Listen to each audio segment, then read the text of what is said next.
Good afternoon and good morning, everyone.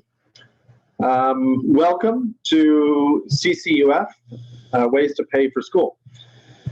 We want to thank everyone who is taking their Sunday out to log in and get better informed about financing your education, scholarships, bank and other financing options, as well as work and all sorts of other options you have available to make your dream come true.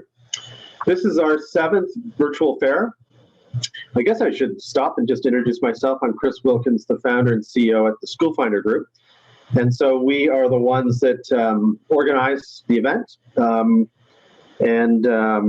Yeah, so we're those guys, and we're also the folks behind Scholarships Canada and School Finder. So yeah, this is our 7th virtual fair. We've done 7 of these over the last 6 months. And in all, we've had about 15,000 students pass through the virtual doors and hopefully become better educated and informed about their education and career options. And now today with some of the financing scholarships and sort of those options around making it all happen. So we hope you enjoy the presentations. We've got a bunch scheduled between now and 5 o'clock. And so, yeah, we hope that you find them useful.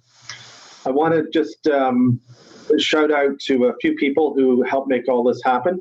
Virtual events are really just a click away, but there's a lot that goes on behind the scenes or behind the screens if you want. So thank you to my team at the School Finder Group who've been working hard to make this happen today and over the last month. And then these events don't happen with presenters, so thank you in advance to all the presenters for providing your expertise and presentation skills. It makes the whole event worth it. And a special thank you to Suzanne Tyson, who you're going to meet shortly, who has been committed for many years to helping students pay for education through her various different initiatives, which she'll explain. But this is really Ways to Pay as her brainchild, if you want. So thank you, Suzanne. And a thank you to all of you. So we had about, I think, 3,500 students registered. So some of you are in the session now. Thanks for taking some of your time on a Sunday to be part of this event. And then finally, I'd like to thank TD, who really made this event possible by sponsoring it. So these events cost money, and so they've anteed up, if you want, and made that possible. So thank you. And this shows their commitment to both education and to you to help your dreams come true. So with that, I'm going to pass things off to Matt McNally. Matt is in charge of all things related to students at TD. And TD is our sponsor, so he's going to explain a bit more about what he does and what TD is doing. I know Matt's graduate of Wilfrid Laurier University here in Ontario, as well as the Schulich School of Business, where he did his MBA. Welcome, Matt. Off to you. Awesome, thank you. I'm just going to share my screen here real quick for everyone to see. Awesome. So everyone should be able to see my screen. Chris, thanks for the warm welcome. I consider myself a lifelong student. I think aside from what you had mentioned, I used to work in the grocery business and spent some time in culinary school. And I joke now, I shouldn't joke, but for the parents who are listening to this, I have a 10-month-old daughter, so I have enrolled in a whole new kind of curriculum of childcare, which is the hardest yet of my education journey.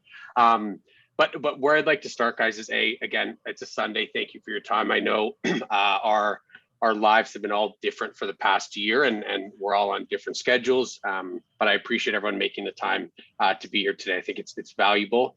And so what I want to do is I just want to chat with the group a little bit about why TD sponsors this event or events like this, and then how how we think we can help students, whether you're our customer or not. With that being said, obviously I want everyone to be our customer, but that would help me, help my performance and everything. But it's I think the knowledge here is bank agnostic, and so wherever you bank, whoever you bank with, I think there's a lot of resources here that'll help you. And then in addition, the resources that we provide, again, customer or not, they're there for kind of everyone to use and explore. And so, like Chris said, I'm Matt McNally. Obviously, the picture you see here is a little bit different than what you're seeing on the camera. I like to joke that I've gone through a bit of a COVID transformation. So I assure you that I am the same person.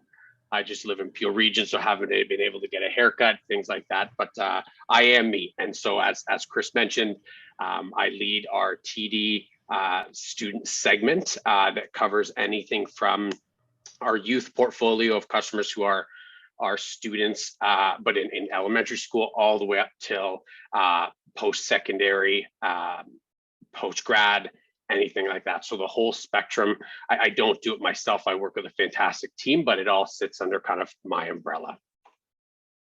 When I think of why we're involved with something like this today, I think it goes to something broader.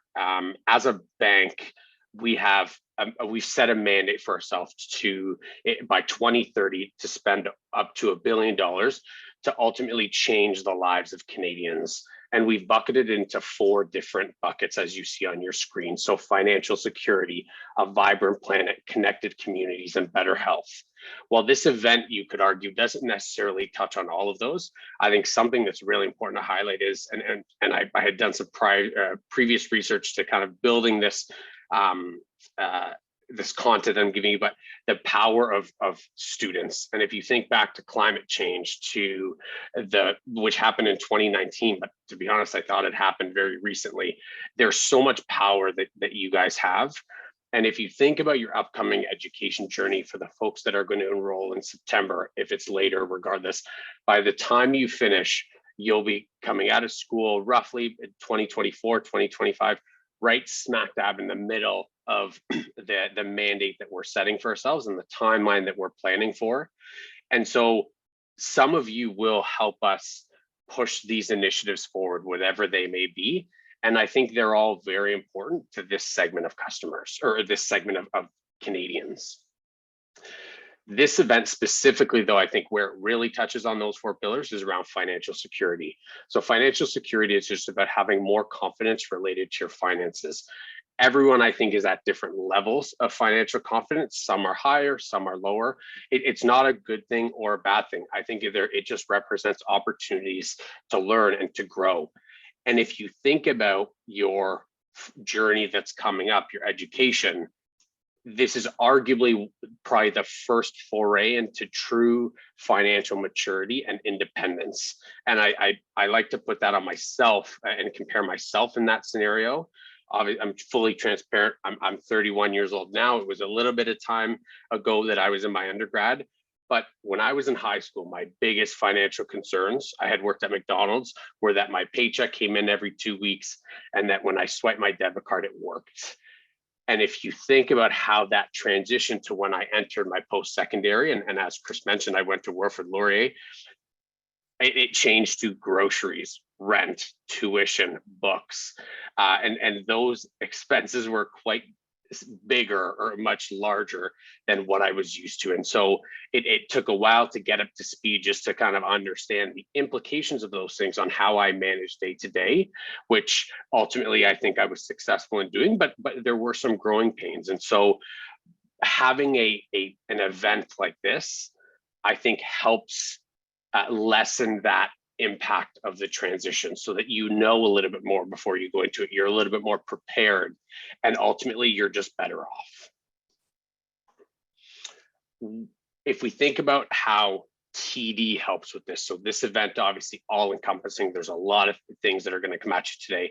What I'd like to quickly take you through is kind of 4 different aspects of what we do and how we try to help people going through this transition. And if you see on the slide here, I think in this agenda, I'll cover kind of the one-stop shop that we have online for all of our resources related to being a student. The second is around financial literacy and how we help people learn more about finances and better understand them. The third, and is a big one that I think resonates quite often, we hear this quite often from people, students, parents, et cetera, is around budgeting and how do you manage it. So it's easy to set a budget at the beginning, but how do you kind of track towards that and make sure you're kind of following the right path? And then lastly, and I'll touch this at a very high level because you're going to get way more detail from everyone else here today, but it's around sources of funding and then our scholarships.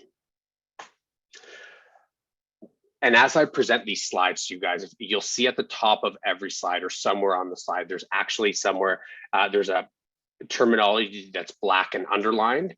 Those are, if you want to reference this or Google it or look it up, that's exactly what you would need to Google to see what I'm speaking about. And so if we start here, kind of the one-stop shop of our online experience is, we refer to it as our student hub, but it's our student website. So our student website, what I really love about it is we break out our website based on where you are in your student journey. So whether you're planning for school, which is kind of a mix of your high school and parents tab, whether you're in college or undergrad, graduate and professional, medical and dental, or international. So it allows kind of as a user, it allows you to self-select and quite easily get to the content that's relevant to you. Feel free to browse any other tab. You'll notice if you do that, there's often some overlap because from a student perspective, the core products and solutions are often the same, but there are always some nuances. And where I do think there are nuances, and I'm actually quite proud of this section, is we have an advice, we call it an advice hub as well, but it has articles that are related to either questions, pain points, feedback that we've received from students and parents. And we've written shorter articles. They're not encyclopedias. They're not long. They're meant to get right to the point and be quick reads, because I think not all of us want to be bogged down in pages and pages of content. It's kind of an introduction to what certain concepts are. And I've called out a few on the screen of how to build credit and not create a hot mess. Explain to me credit cards 101. 3 ways to avoid bank fees. So kind of things that are relevant to this space and ultimately make it easier for you to manage your day-to-day, but also to know what you're managing. Because again, as you'll learn today, some of these products can be complex. A student line of credit can be complex. And so these give you that introduction there. And then as anyone, if you feel more inclined to learn more, there's always other resources where they're more detailed or longer to read and to learn from. The second is, I mentioned, was financial literacy. So financial literacy is a very interesting topic within the student space. Students, we hear often say, I'm not super confident, but I don't know what I don't know. And so when you hear that and you're trying to create a solution to help that, it's actually super difficult, because if you think about it, there's almost 2 million, I think, post-secondary students across Canada. How do you create a curriculum, let's say, or content that is a one size fits all? And the reality is that it's almost not possible, because people are kind of at varying spectrums of very knowledgeable financial literacy and super financial confident to not confident and not super knowledgeable. And so what we did to try to help kind of bridge that gap was we actually built a financial persona quiz. And what that quiz is, it allows you to answer sets of questions. There are 3 sets of 8 questions, and it kind of analyzes in the back end where there might be opportunities to learn more. And so I shared my results, and candidly, I'll tell you, I thought to myself that I was much more confident than this quiz indicated. But again, what I really want to highlight here is that's not a bad thing. That doesn't mean that I'm not confident and I really have no idea what's going on. I think it's just, it basically is indicative of there's more I can do to be more confident. And the end result of this is actually what it does is it spits out at the end a few different articles and topics that are directly related to the way you answer questions and the score you received. And so in my case, and interestingly enough, the topic we're talking about, financial literacy, was one, and the second was around mutual funds. So it's specific to me, it's tailored to me. and it actually helps me learn or figure out where to start.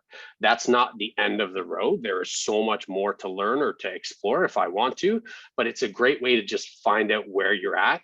And that whole concept of you don't know what you don't know, well, here's a great place to start with that. The third, and arguably, I think the one we hear the most feedback about every time we talk to students or we talk to our advisors in the branch or at the front line, is around budgeting. So again, a very similar concept to you don't know what you don't know. I think there's a whole nother level of university and college or post-secondary that doesn't always meet the eye right away. And that's just the cost of it. And sure, there's your books, there's your tuition, but then there's things like meal plans, there's insurance, there's housing, there's grocery, there's entertainment. Like, it's a huge kind of spectrum of things. And when we got that feedback from our either our advisors or our customers, we went out and what we built was a budgeting tool. So what it actually is we call it our student budget calculator. And it's a tool that compares all the money you have coming in through income, RESPs, grants, scholarships, et cetera, and compares that against the costs. And what I like about this tool is we actually kind of spell out the bigger cost buckets. So they don't go kind of hidden or forgotten.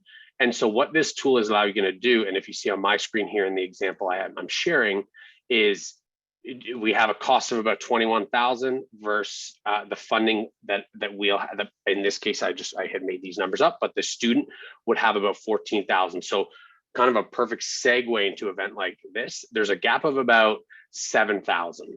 And so how do you fill that gap? Is it through additional grants, additional scholarships, student line of credits, OSAP? But what I think it does again is it spells out before you start what kind of to expect. And obviously things are going to fluctuate, but it's a great place to start. And then following up on that is great that you built a budget on day one. But on day two, how do you try to make sure you're staying true to that budget or following along with that budget? And so what we have at TD is, and other banks have various forms of this, but we have what's called TD My Spend. And it's a way to track your spending. You can bucket your spending. You can see how it's going. You can set goals for yourself, savings goals.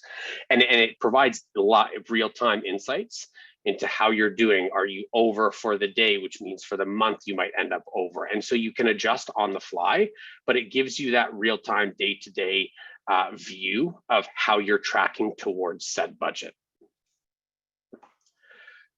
The last thing I wanted to cover with this group was around sources of funding. So from a product and solution perspective, we have our TD student line of credit, super competitive, very kind of open. We have a lot of kind of students take this up who don't perhaps qualify or are ineligible for other sources of funding.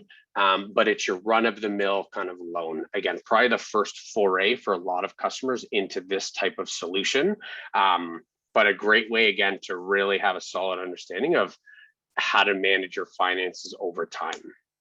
The second one, and I think this one is one that not a lot of people know about, but is actually really cool. And I think if more people knew about it, they would take advantage of it, but is higher ed points. And so what higher ed points are is for customers who have a credit product with us that accumulates rewards. So whether that's, usually it's within the realm of credit cards. So TD Rewards credit cards, first class infinite credit cards where they collect travel points, is you can actually use those points to pay for your tuition. So this one skews a little bit towards the parents that are listening here. But again, it's a way to take your points and convert them. And the value of those from a conversion perspective are actually some of the highest within TD. So you'll get a lot of value for the points.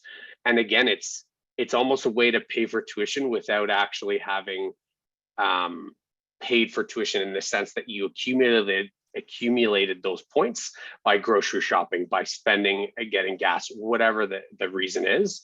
But something I really encourage you to look into, because again, I think any little bit counts, and this is a way to chip away at your funding or your tuition or your debt. That's not super common, but something that we would love more people to participate in. The last thing, guys, is scholarships. So you'll hear from Jane Thompson about scholarships, so I won't spend too much time here, but we have a scholarship for community leadership. So as I mentioned at the beginning, this generation of Canadians are super usually active and have the ability to do so many tremendous things. And if you've done those things, there's a scholarship that we have that can really kind of, you know, help with your education and your financing of your education. And so that's it for me. That was a lot that I mentioned. Like I said, the best place to start with us is obviously at our student website. I think from there you can find a lot of other things.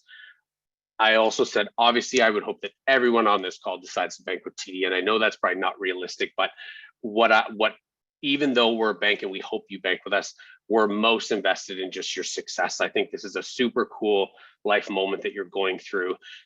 It's the start of something brand new, something super exciting. So regardless of where you bank, who you bank with, we just wish you all the best in your endeavors. And if you need anything, you know where to find us. So thank you for your time, guys, and I'll pass it over back to you, Chris. Thank you, Matt. That was very insightful. Thanks. You mentioned the journey. I know I took a 3-university undergraduate history degree journey, so I didn't really figure out where I was going to go until after the 3rd university, and then ended up getting my degree from Glendon College, which is a lovely campus as part of York University. And then went on to do my MBA after several years of work, and had a great and challenged myself. So I applied to and got into the London Business School, which is a top-ranked business school in the UK, and that was just phenomenal. So it was just a great experience, and I ended up not just getting a great education, but building a network and living in another country. And so it really is a fantastic journey that you're all about to head out on, and you're going to be better people for it. I know there's a lot of anxiety, especially if you're just about to go into university. How am I going to pay for it? It's a new place, new friends, new situation, but it's so rewarding, you know, and you do come out of it a much better person. So it's fabulous, and we hope this event helps you sort of on your path, on your journey. I've got a couple of housekeeping notes, and then I'm going to hand it off to Suzanne. So the events, the presentations are going to be being recorded. So they'll be available after we finish, and we'll send you links out so that you can see what they look like. And watch them if you missed them, or watch them again if you'd like to. And the presenters are available, and I think they've got most of the presenters all of the presenters have a booth. So if you go to the booth under Exhibit Hall, you can see their information and make contact with them. So I don't know if they'll be available throughout the whole day, but I know they have made a note of when they'll be available if you want to ask them questions, you know, outside of the presentation. So we encourage you to do that. Great networking opportunity. We also encourage you to network with other students. So some of the profiles that you'll see in the event, you'll see the name, and then you may see the field of interest or the program that any student's interested in. Feel free to ping them, to click on them and start a chat or connect with them if you've got questions or just want to sort of share an experience. So by all means do that. And of course, ask questions in the presentations. There is a chat tab at the top right. So post any questions there, and we'll try to get through all of them. We're not sure how many people will be asking questions and sort of will be on any given presentation, but we'll make time to get through as many as we can. And if we can't get through them all, we'll try to track them and provide an FAQ after the event. Great. Okay, with that, I will introduce Suzanne Tyson again. Suzanne's brainchild is this Ways to Pay kind of format and event. So thank you, Suzanne, for that brainchild. And welcome. Thank you, Chris. so great to be here today, and thanks everybody for taking some time out. Matt, loved seeing information about the TD products that I didn't know about. So I'll be able to share those in my next few sessions on this. But I'm so happy. Thank you, Chris, for dedicating your team's time and your outreach efforts to helping pull this together. It's so important for us to actually take a look at all of the different sources of funding. So Matt, you're probably the youngest of the four of us here on the screen today. But when I went to university, my undergrad tuition was $1,500. We didn't have computers. We didn't have smartphones. And I remember going to the instant teller off campus and taking 20 bucks out, and that would do me for the week. So any student going into university or college right now, their parent really has no idea how challenging it is. I've got two kids in university, and last summer, each of them worked from the day that they got out of school to the day that they went back to campus, and they worked hard and had good jobs, and it wasn't enough to cover tuition.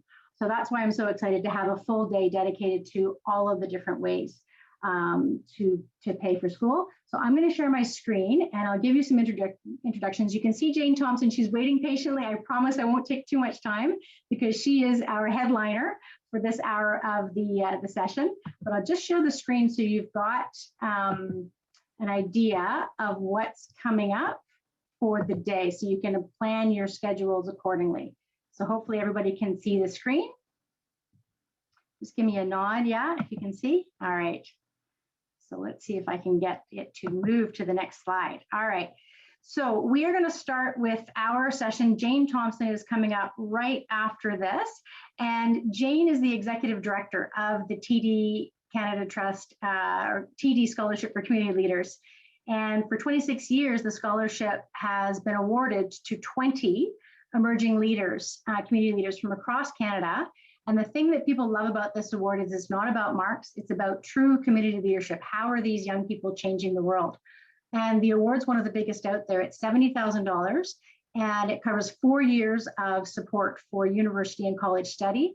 It also includes networking, peer mentorship, and summer employment. And the thing that Jane let me know about this employment is that you don't have to work at TD, you can actually work at one of the charities that TD supports. So it's a win-win. The charity gets a brilliant mind, as well as the student gets some funding for school. So Jane will be up very shortly. At 1 o'clock, Chris is coming back. Daniel, unfortunately, was sick from Scholarships Canada, but Chris Wilkins is the person who knows more about scholarships than anybody anyway. So he's going to walk you through how to find scholarships. Janet McDonald from My Campus GPS will be joining us to talk about how to write winning scholarship essays. And Janet's company, My Campus GPS, is focused on how to actually set yourself up to get to the top of the application pool for winning those awards. Her company, My Campus GPS, was started after Janet spent time as a university admissions officer. So she's going to give you all sets of insights there. I'm going to come back and do both the government funding, the grants and student loans segment, as well. We'll have a session for international students, because often international students find that they're not eligible for some of the sources of funding. So we've got a full half hour dedicated to that. And then Tracy Bissett will be with us to talk about all of the other sources of funding. So if you don't have enough funding from scholarships, awards, OSAP, or Canada Student Loans, et cetera, Tracy's going to walk through those lines of credit that Matt mentioned. And she runs a company. She's the founder of Bissett Financial Fitness. And she believes that financial literacy is a fundamental life skill. And she actually worked at TD as well. And through her education, that business experience, she's also a professor at Centennial. She's uniquely positioned to coach students and young people on all things money. She has a phenomenal podcast, which I hope she'll share a link to, called Young Money. And it supports young adults in making financial decisions to set themselves up for success. Because financial freedom allows you to do so many things. And managing the money that you have is the life skill that we're all trying to help with today. And then last but not least, something that's often not covered in ways to pay for school is employment. It's probably the fastest, most reliable way for you to make money before you get to school, when you're at school, and then after you get to school, getting out of debt and getting off to a financially solid life. And we've got Chandra Durjani and Liz Harding are coming at the end of the day They run a company called eLoft Careers, and they've got over 20 years of experience in helping job seekers maximize their efforts and find careers that win. So with that, I'm going to hop right now into get ready. We've got a full day of content. This is not going to be high level. This is going to be very detailed in these sessions and practical tactical tools. As Chris mentioned, everything is going to be recorded, so you don't have to worry about taking notes. But just off the top, everybody who's here, if you're in grade 12, you're probably either waiting for an acceptance or you've got your acceptance and you're going to decide where you're going to go. But anybody who's not yet in grade 12, these are all the decisions that you'll be getting through. And when you're making them, it seems like it's really, really stressful, but I promise you, you've got the luxury now of time on your side. If you decide that you want to study one thing, you get into school and you decide it's not for you, there's lots of flexibility to change your path. So regardless of what decision you make on all of these questions, everybody's got to pay. So that's why we're talking about this today. And as Matt mentioned, tuition is just the tip of the post-secondary funding iceberg. This is a slide from research I did, it feels like a lifetime ago, so that I didn't include the dollars spent outside of tuition on this, this chart, but probably the amount of your budget that each of these things takes up has not changed. So after tuition, students often find they have a difficulty funding their rent or their residence fees, and then their food. Food is like currency on campus, and that's why there's so many food banks now across the country. But aside from those two things that you can actually budget for, it's everything else. So if you're living away from home, it's going to campus and not having packed your lunch or your coffee and spending money on that. So this is the wheel of funding that we're going to try and help you find funding for and keep you out of debt. The average Canadian graduates from their first degree or diploma with about $27,000 of debt. So we'll help you get money before you go, while you're there, and afterward.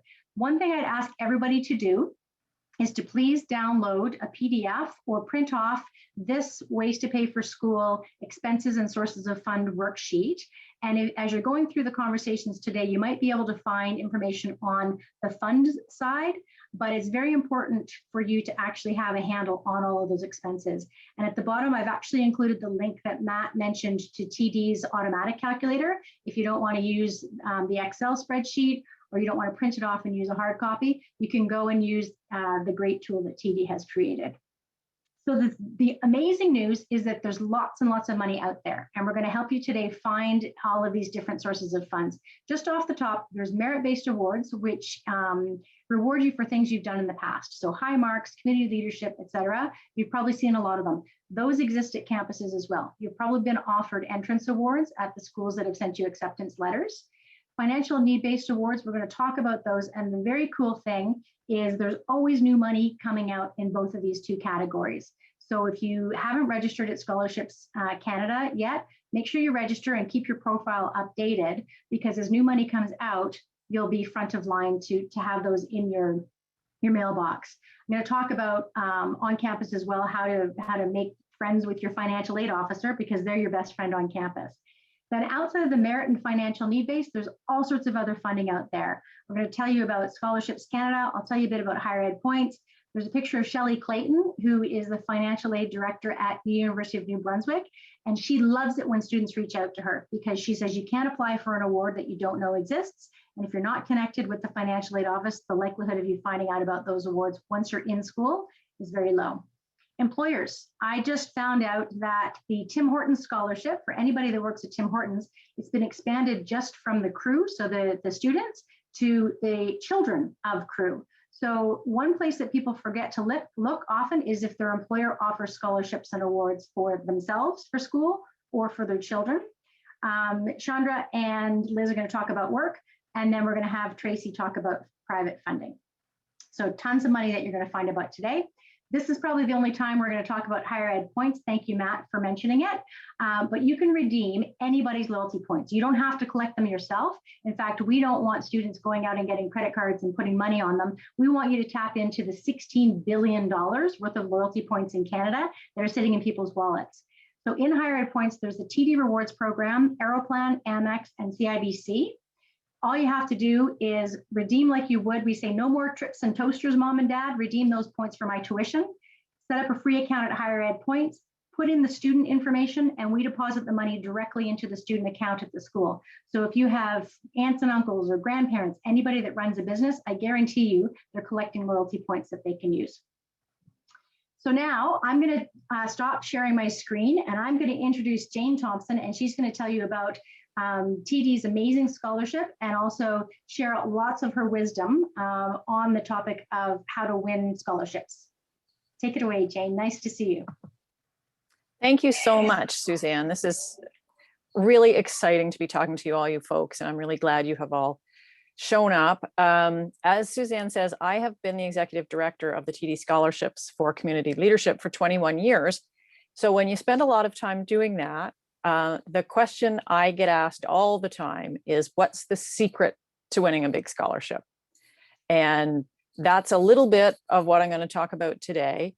As you have seen, Suzanne and the whole team here has really constructed a wonderful survey of all the different ways you can fund your studies. So I'm talking about my own little area of expertise, which is scholarships coming out of private foundations, and particularly the big ones: the TD Scholarship for Community Leadership, the Lauren Scholarship, the Schulich Scholarship for STEM students.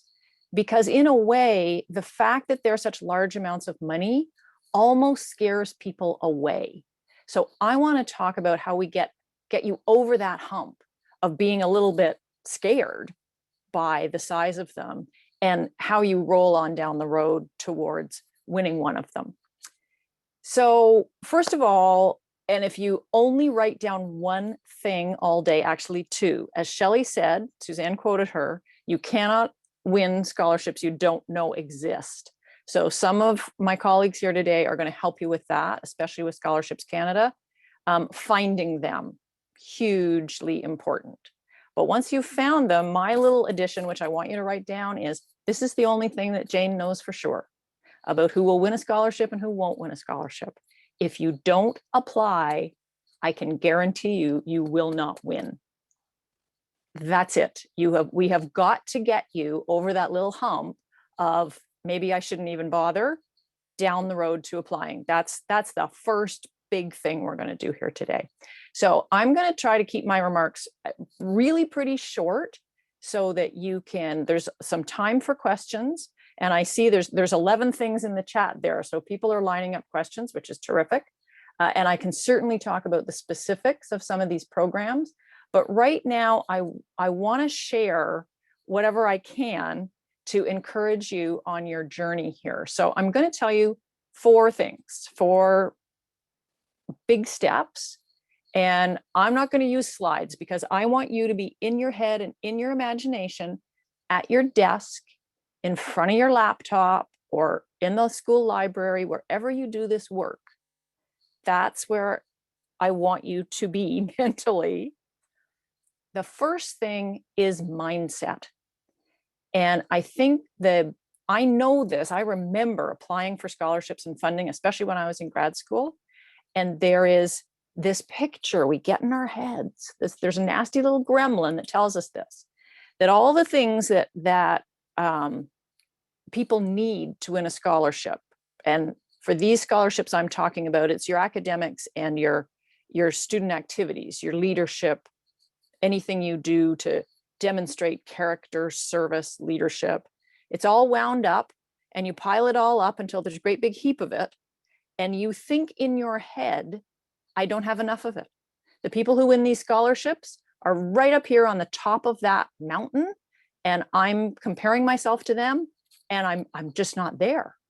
And worse still, when I step back and I think about my little pile of academics and activities, and then I go to present it to Jane, the person who's going to pick, more or less, with the help of a lot of people. She is a nasty troll who lives under a bridge, and she has crossed her arms and she's saying, who are you to apply for this big scholarship? Don't waste my time. I'm pretty sure those are the 2 gremlin messages a lot of people have in their heads. So my biggest job here today is to help you send those gremlins on their way. So first thing, this is all about your mindset. This is the first of 4 things I'm going to say. You want to get the right mindset. And the mindset is this: every single student out there, every one of you, you're not all climbing the same mountain. You are all building your own little mountain, your own foothill, your own hill of what you have done in high school. And that is what I am interested in. Everybody we give a TD scholarship to has done different things. They are different human beings. And it's our job to figure out how to select among them. But everybody's different. So try not to think there's one big mountain, only the people on the top win, and I'm down here. To quote one of my students, Donovan Taplin, people tend to think the winners are extraordinary and I'm ordinary, I shouldn't bother. And I am just telling you, that's not the mindset you want. Just say, I'm going to tell Jane about my little hill. And I can also tell you another reason to not have slides so you can see my face. I'm not a troll under a bridge saying, don't waste my time. I'm not the bouncer at the door keeping you out. I'm the concierge welcoming you in. All I want is to hear from you. I am wishing, waiting, wanting, willing you to apply. And if that doesn't help you, then try to think of your favorite auntie who always makes you feel, who's always interested in what you have to say and always makes you feel good about it. Or your kindest teacher or your most supportive guidance counselor. That's who I am. And all the people in the business who read scholarship applications have that same approach. Because believe me, we are not in the business of handing out scholarships to become rich, to become powerful, or to be mean to students. That's not why we do it. We do it because we want so much to help you along this journey that Chris referred to into and through post-secondary. So now you've got your mindset. You're saying, yep, I just want to tell Jane about my little hill. She wants to hear from me. She's a friendly, nice person. She is actually sitting beside me at my desk. She's my coach. She is my scholarship coach. She is the little voice. She's the friendly, supportive voice in my head. So that's number one. Once you've got your winning mindset, you sit at your desk, and this is pretty straightforward. It's a bit like studying for a test. You look at your notes, you make a list of all of the things that you have done in high school, at school, outside of school. Maybe it's in your faith community, maybe it's Boy Scouts, maybe, who knows? You make a whole list of all of that stuff. That's your hill. And then the second thing, and this is the big one that people have a hard time with. It's just like when you study for a test, people who study effectively for tests don't go through all of their notes and pay an equal amount of attention to every word. They highlight things. And in the case of scholarships, what I am asking you, especially for TD, I want you to highlight what is most meaningful to you.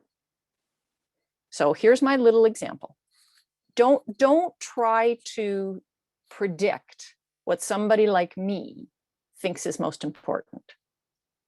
Lots of students will think, well, I spent 4 years on student council, and I went from grade rep up through treasurer up to vice president. Now I'm the president of student council. That's amazing. Well, it is amazing, but there's a president of a student council in 4,000 high schools across Canada. So if that is what is most meaningful to you, what you have accomplished in that role, that's great. Tell me about that. But maybe it's the fact that in grade 8, you were kind of an artsy kid and you kind of got bullied for that. And it was sort of no fun. And you went to the high school where it looked like all the important people played sports. So you started an arts club.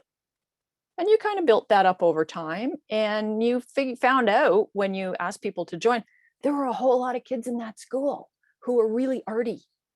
They weren't jocks at all. And together, you guys built something really wonderful. And you talked to the principal and you got permission to do a big mural in the front of the school that reflected the diversity of the student body. And then you got together and helped each other apply to art school. And it was such a big success. You told students in other high schools around you how to start an arts club. And that's really meaningful to you because it changed your level of self-confidence and the confidence of the kids around you. And it helped you find your path. And now you're going to apply to art school. That has meaning. That's what I want to hear. There's lots of space on these applications to fill in the boxes and say that you were on student council for 4 years and now you're the president and you're on this team and that club and you had a part-time job. Don't worry, there's lots of room for that. And there's probably space in your essay to refer to it. But that thing that you found really meaningful is the most powerful way to write a scholarship essay, in my humble opinion. So that's mindset's number one. The list is number two. You have to do the work. I will say this. One of the things, sometimes when people ask me this question, what's the secret to a winning scholarship essay? I kind of have the impression they think that if they just do their homework and their 40 hours of volunteer time, but they write a really spectacular essay, that will somehow carry them through. And I have to say, the people who win big scholarships have done a lot of work, but it's not always the work you think it might be.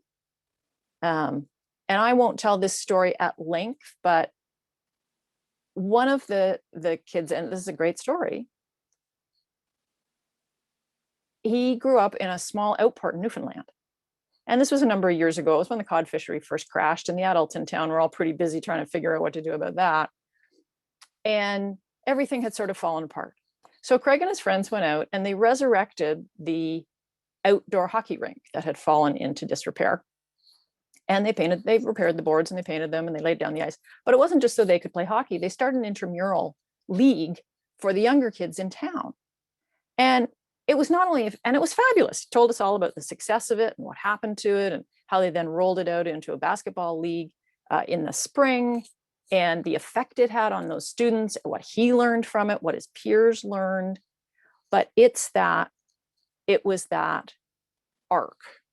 And that leads me into my next point. So we're going to have a mindset. We're going to figure out what you've done, that you've really done the work, but maybe it's not the giant, I built an international nonprofit with a board of directors. Maybe it's just, I did this thing in my community and it really had an impact on people. So you got the mindset, you figured out what you've done the work, you've listed the work, you've decided what is most meaningful to you, because when you tell me, that's what I'm going to find meaningful. And finally, the way you're going to put that across is by telling me a story. I don't want to read the list. I want to read that story, the story I just told you. This is what started. I was bullied in grade 8. I wanted to do arts. I started the club. These were the obstacles we had to overcome. This is what happened. This was the impact and the outcome and how I'm going to take those lessons forward. So that's it. I want to wrap up to leave us a couple of minutes here for questions. But a brilliant alumni of mine, Donovan Taplin, you can Google him. He does a lot of public speaking. He did a 2017 TEDx talk. And he sort of is teasing you a bit when he titled it How to Win a Scholarship. But what he says is telling your own stories, the stories of what you find most meaningful. It's like building a muscle. Yeah, it takes practice to tell stories well, to make them compelling and persuasive. So what I say to you is, even if you're not going to win a TD scholarship or any one of these others, practice telling your story. That effort will never be wasted. Write it for the Lauren and submit it in October. Revise it for TD because you're paying a lot of attention to the questions each scholarship asks, and you're tailoring your story to answer my questions. You're going to send it to me in November. You're going to tailor it again in January for your university personal statements. You're going to use it to apply for jobs. You're not building a fixed artifact of an essay. You are developing your storytelling muscle. Find what's meaningful. Tell me the story. Good luck. I really hope to hear from you next fall. Thanks so much. Suzanne, do we have questions to? Yeah, Logan, if you don't mind reading the questions out to us, that's great. Jane, thank you so much. The wisdom is very well received. And the one student I met at a Ways to Pay event in Ottawa came up to me and said, do you think my volunteering at the hospital is worthwhile talking about? And I said, sure, it's great. How long have you been doing it? And so she had done it for a long time. And then we started to talk about why she did it and where she was doing it. She wasn't a candy striper. She was volunteering in the research lab for some heart condition. And the reason that she volunteered there was because she had a heart condition. So she wanted to give back. And then she wanted to go and be in medical sciences so that she could actually work in the field as well. And that's exactly the kind of story that you can tell around why you do, why it's important to you. So thank you for that. But Logan, if you have, if you can come back in, and if there are any questions that Jane can answer, maybe focus on hers or Matt's, because the other questions we can answer throughout the day, probably with the content that's going to be presented. For sure. Yeah, thanks so much, everybody. I guess before, just off the top, we've got quite a few questions from international students looking for scholarships. Can you speak to the availability of awards for those studying in Canada from abroad? I will be speaking for a full half hour on those at 3:30. So come on back then, because I've got lots of great information that will be presented. So and the session will be recorded if you can't make it then. A beauty. Okay, thanks. We've got a few questions about loyalty points and being a member of TD and how to accrue loyalty points. Can you speak to that? So I imagine that probably every student here has a Shoppers Optimum card and maybe a Scene card and maybe an SBC card. So the way that you collect points is the same for those programs. The programs in higher ed points are TD Rewards, Aeroplan, Amex, CIBC Ventura. And you can collect Aeroplan points by flying Air Canada, or they've got a coalition of retailers that you can collect points from, and also a TD Aeroplan credit card. TD Rewards is strictly on the card, as is Amex and CIBC. And as I mentioned earlier, if you have family members who run small businesses, or your boss, or aunts and uncles who fly a lot, I guarantee you that they've got points in some of those loyalty programs. So just ask them on the higheredpoints.com site. There's a link that will create an email for you to send to people in your network saying, help for my education that won't cost you a cent. Beauty, thanks so much. Another question here for Jane, specifically about the Community Leadership Award. Is it usable for students who are Canadian citizens but want to study abroad in Ireland or elsewhere? Nope. It's not. It's available to students who are Canadian citizens or permanent residents who are studying in Canada. Okay, beauty. Thanks so much. How about students who are going into sort of grad school, who might be, in their 30s, even looking for a second career? Do you have any advice for those folks? I would certainly say that I will leave it if Chris has something to say about student awards for them, but also I would refer people to Universities Canada, and Universities Canada runs a site that not only lists all the by university, but also by program. And they have now started another parallel to what Student Awards Scholarships Canada, all those folks do, which is a listing of scholarships. And I would really suggest that they take a look at that. For sure, because it tends to be quite different. People who are funding undergraduate programs tend to be doing that, and people who are funding graduate programs. And a lot of that money tends to flow through the universities. Great, thanks so much for that context. Another quick question about Community Leadership Award. Do students have to be members of TD to be eligible? No, they don't have to be clients. In fact, the only people who are not eligible for this scholarship are the children of employees. So it's completely agnostic as to where you bank. Right, perfect. But it is only open to Canadian students, though, correct? Yes. Perfect, thanks. Okay, got a question here about TD My Spend. Will that sort of inform you as you're trying to meet your goals? I'm not too sure of the context here, forgive me. I can answer that. Yes. So when you set up your goals, like there's the link that I had shared within my presentation. If you look up TD My Spend, there's actually a page that we have that goes through all kind of the features and how to use them, from setting goals to following. But yeah, it'll tell you, if, for example, like today you spent $100 and typically you spend $50 per day. So yeah, there's a lot of individual insights that it will provide based on the goals that you set. Okay, great. Thanks, Matt. We've just got one more minute here. Pretty broad question. Do most awards require an essay? I would say that the big awards do, the TD, the Lauren, and I'm pretty sure the Schulich does as well, although their approach is a little bit different. There's a whole, and I think perhaps later today, some folks may talk about this.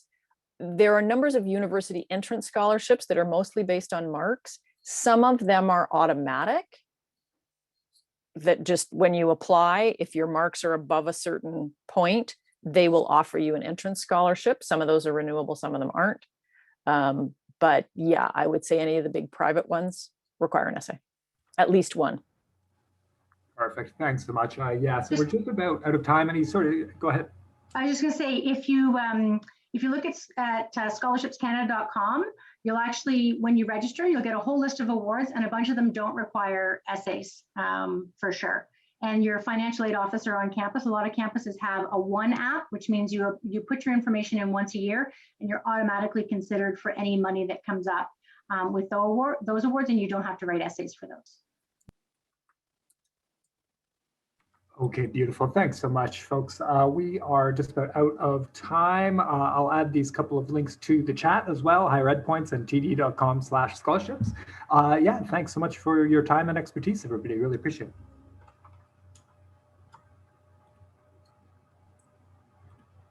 Thank you, Logan. I'm going to share my screen again just for the agenda so people know what's coming up. And then I'll drop Logan when we're ready for the next session. Scholarships and Awards with Chris is next up. See you later. Thanks, everybody.